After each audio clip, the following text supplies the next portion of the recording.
بالله السميع العليم من الشيطان الرجيم. بسم الله الرحمن الرحيم.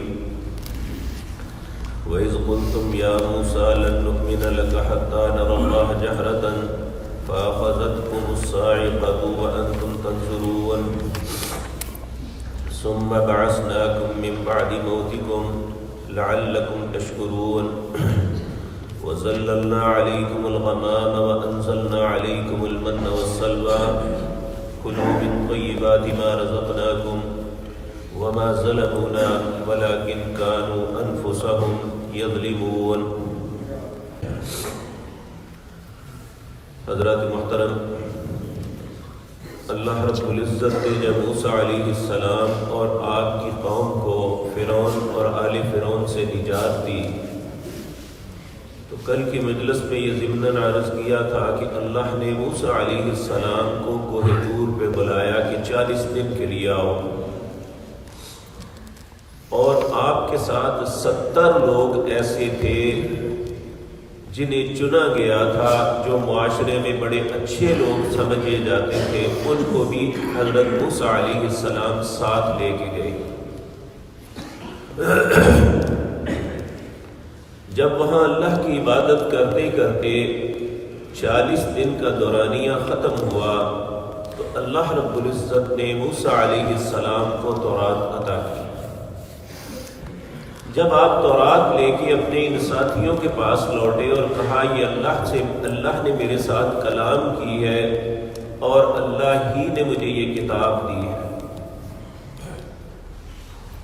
تو یہ جو اپنی قوم کے بہت اچھے بندے تصور کیے جاتے تھے، انہوں نے بڑا عجیب و غریب سوال کر دیا. یہ کہنے لگے کہ اے موسیٰ، ہم تیری بات پہ کبھی نہیں ایمان لائیں گے جب تک تو ہمیں بھی رب نہ دکھائے گا.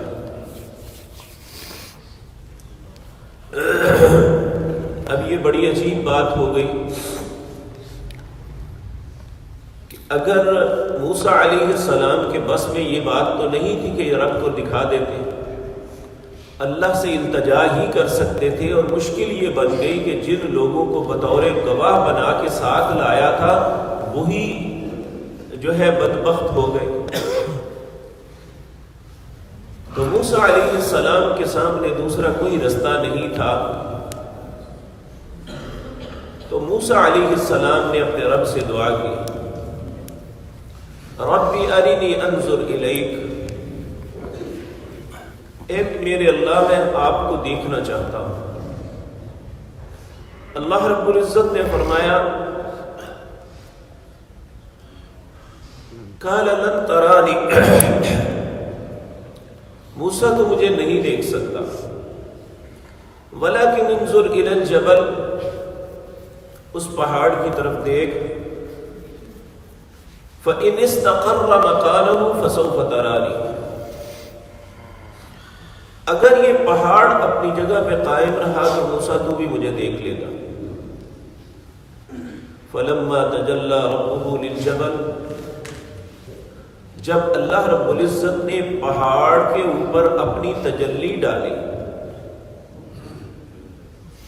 تو پہاڑ جل کے ریزہ ریزہ ہو گیا.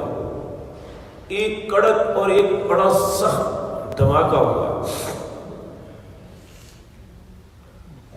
فلما تجلی ربہ للجبل جعلہ دکا وخر موسیٰ صعقا، اور موسیٰ بے ہوش ہو کے گر پڑے. بلکہ دوسری جگہ پہ فرمایا کہ مر گئے، یعنی 70 کے 70 لوگ اور موسیٰ علیہ السلام. پھر اللہ نے انہیں زندگی بخشی،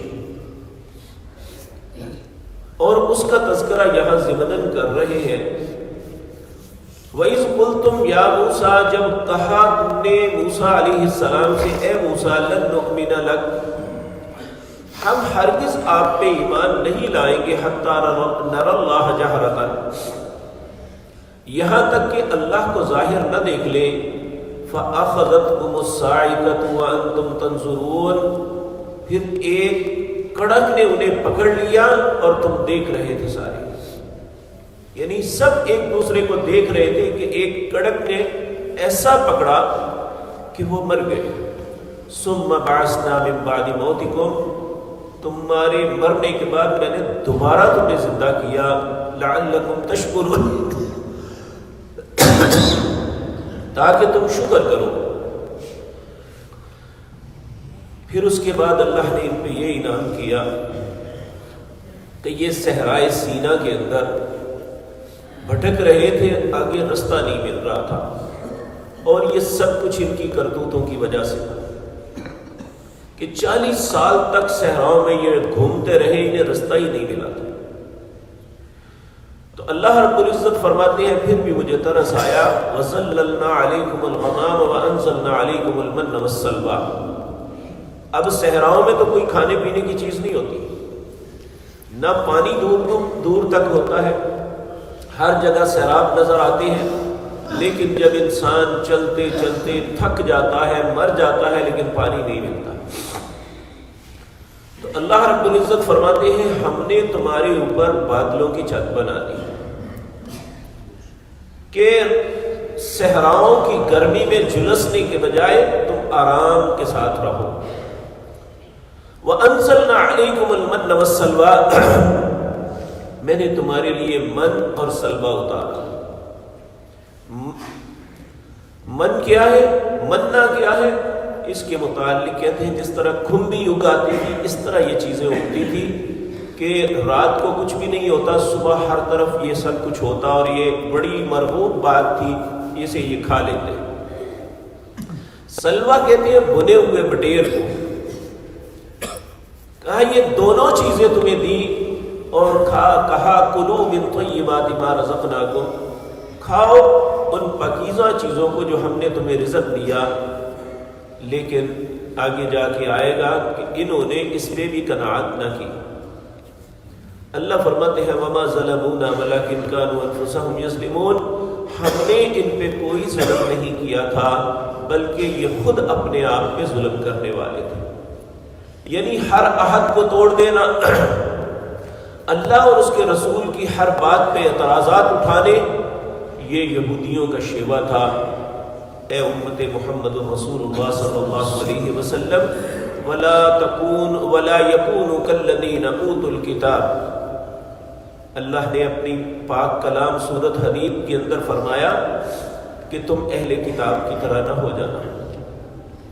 تو اللہ رب العزت سے دعا ہے اللہ ہمیں صحیح رستے پہ گامزن کرنے کی توفیق دے، اور ہم بھٹکنے سے بچ جائیں، شیطان کے بہکاموں سے بچ جائیں، اپنی خواہش کی باتوں سے بچ جائیں، ہم اللہ کی اطاعت سے زندگی بسر کریں۔